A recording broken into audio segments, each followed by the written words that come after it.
Hey everybody, welcome back inside the Woody Hayes Athletic Center for the podcast. It's Snap Judgments, Snappy J's. Snappy J's. People are enjoying the Snappy J idea, even despite your assertion that we would vote it down. It's two votes to one. I'm kind of coming around. Oh boy. Yeah, it's good. Oh boy. Here we go. It's getting there. That's Bill Landis, Jeremy Birmingham, and I am Austin Ward.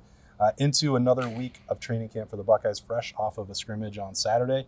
Got to hear a little bit from the offensive perspective, and sounds like Kevin Wilson, mixed bag from his perspective about what he saw out there. Talked about some turnovers, talked about wanting the running game to do a little bit more.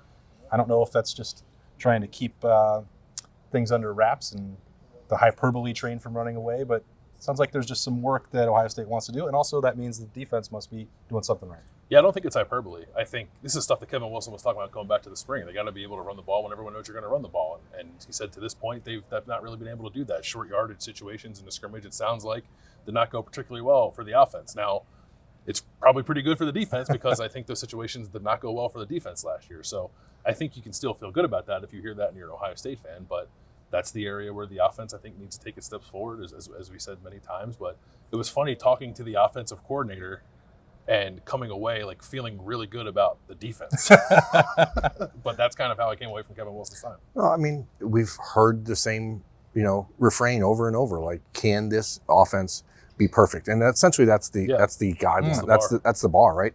They have to be perfect. If you're not able to pick up a yard against the defense, then you're losing. Talking to Cade Stover today, like, he was adamant that this defense is way better. And it lines up with what we've been hearing from other people who've gotten to see things, but they seem to be genuinely impressed by what's going on the defensive side of the ball. And I don't want to say just impressed, but confused by what's going on the defensive side of the ball. And for me, watching the last couple of years on the field, you could always tell what the Buckeyes were going to do. And so if you can get an opportunity to change that up and you're confusing your own offense, then things might be, fixing themselves. And I think that it's partly because of schematic adjustments and how much more effective this defensive line has been. I think you could run, Bill, correct me if I'm wrong, pretty much any scheme in the world. If you don't have a great pass rush and can't get home with 4 people, probably not going to be very good. In 2019, you could look out on the field and you knew what the defense was going to do.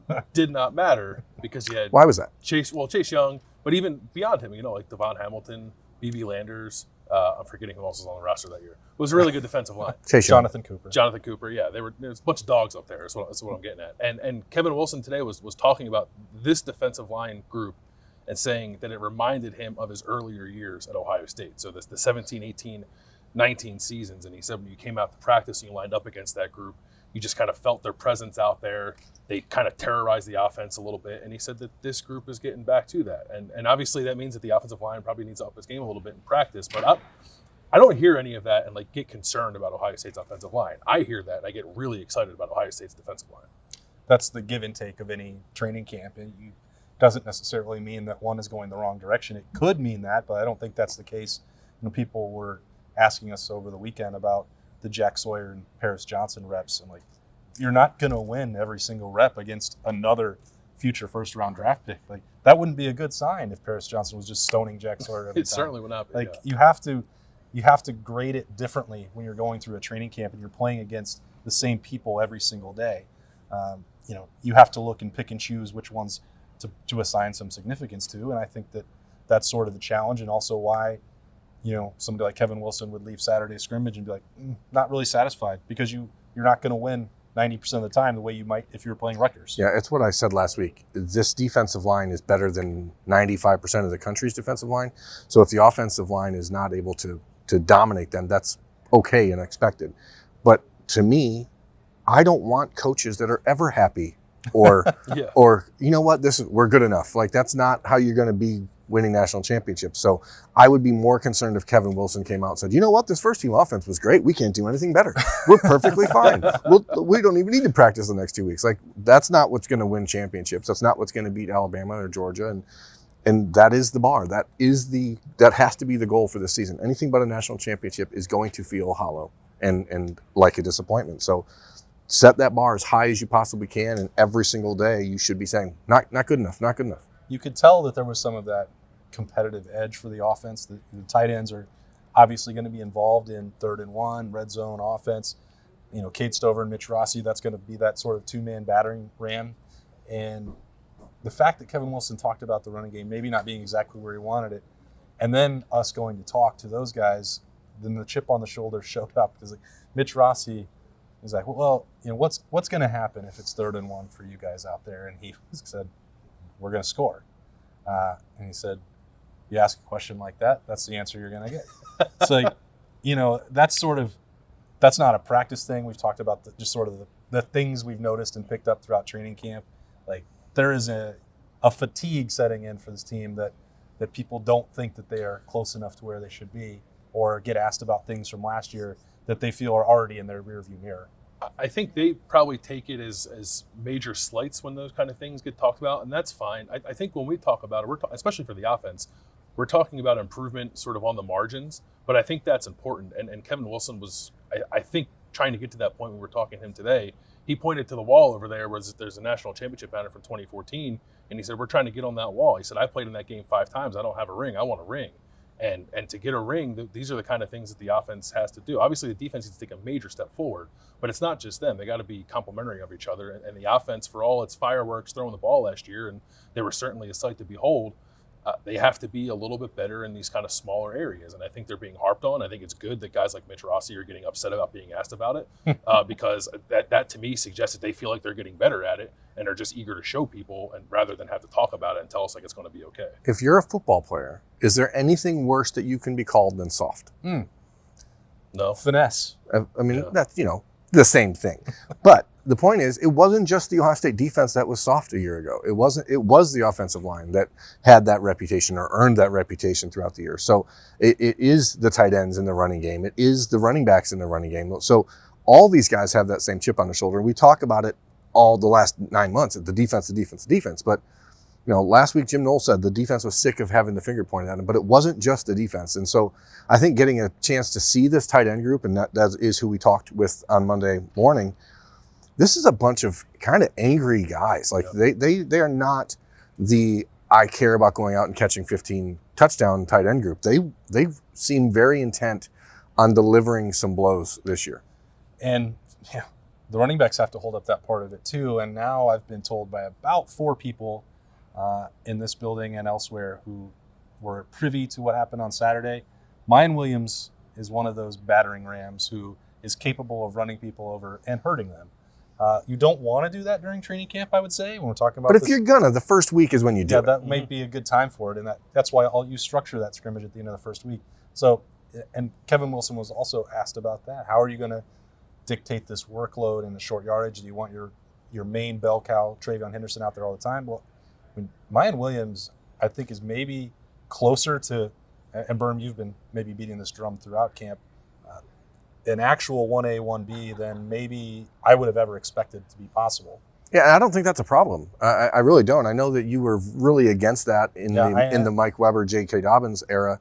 I might still be against it now. But with this offense and knowing that it's going to be so pass heavy, I don't think it really matters who the running back is quite as. I mean, unless you have a guy who's just got a super hot hand that day and he's just going crazy, then fine, roll with him. But this offense is going to go, as Bill said the other day, however JT or CJ Stroud goes. So in 2019 you had this, or 2018 you had this kind of question mark of who were the guys. You had receivers emerging in Johnny Dixon and Terry McLaurin and Paris Campbell that really blew up towards the end of that year. But you know what this offense is going to be, and if you can just keep rotating in fresh legs who are kind of all the same style of running back, and really there's not a huge difference in style between Mayan Williams and Travion Henderson.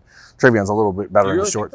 I think that obviously Travion's better in the short space and has a little bit better burst once he gets through the hole. But Ohio State needs to pick up 5 yards of run, and that's really all it's going to be about. So if they can do that consistently this year, 5-6 yards per carry, it doesn't matter which guy it is, in my opinion. And so when you look at the running game, you say, okay, it could be either one of these guys. It could be Evan Pryor. Who cares? Like, as long as the same attitude is being brought every play.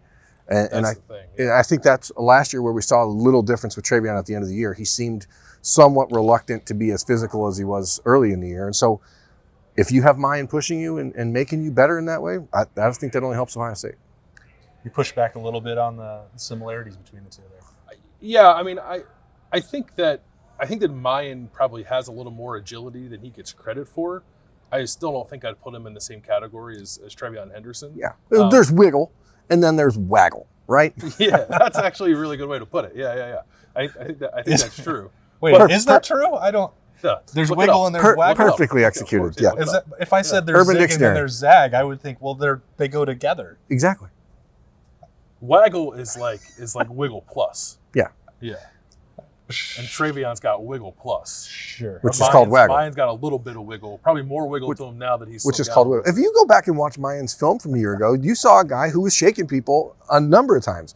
It wasn't a guy who, if go back to the game against Clemson in 2020, this is not a guy that was unable to get himself free or create his own space. It's just, he sort of got this reputation because his nickname is Pork Chop or Meatball or whatever, that he's only going to run you over, but he can do other things. He can do other things, but I also, I guess to get back to like the original question, when they are in short yardage, I would rather have Mayan in there, I think he's probably runs with like more consistent pad level, is better at finding those creases on the interior. I think Trevion, for as good as he was last year, did not always look so eager to do that. I think he was much more, I'm going to bounce this and I'm going to turn this into 70 yards. And sometimes he did it because he's awesome.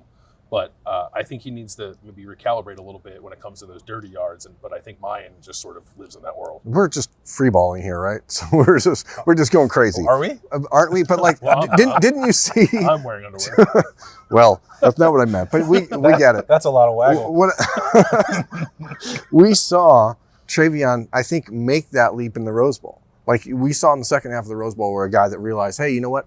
I need to get 3 yards. I'm just going to get 3 yards and be happy with it. And he mentioned that when they were out here 10 days ago or whatever, that he knew that he had to just be content with taking the 3 yard gain if it's all that was there. So hopefully what we saw last year at the end of the year, because of being banged up, because of Mayan pushing him, is going to make him a better back. But we're just But that mentality is what was missing in 2018, which is the horror scenario that I think you have in your head. Both guys came in and every play thought they had to hit home run. Right.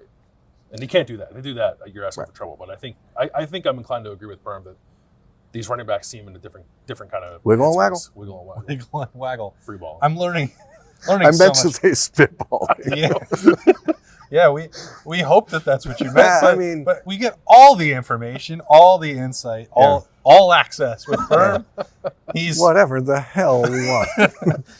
He's obviously feeling good this week on the podcast. I'm not. My brain is I'm just exhausted. Well, you've been through a lot, and now we're here, and we got another busy week of training camp coming. We're going to have a lot of snappy J's coming from the Woody throughout this week. Appreciate Kevin Wilson and the tight ends for their insight this morning. We'll be back for more throughout the week on the podcast. That's Bill Landis, Berm. I'm Austin Ward. We'll see you tomorrow.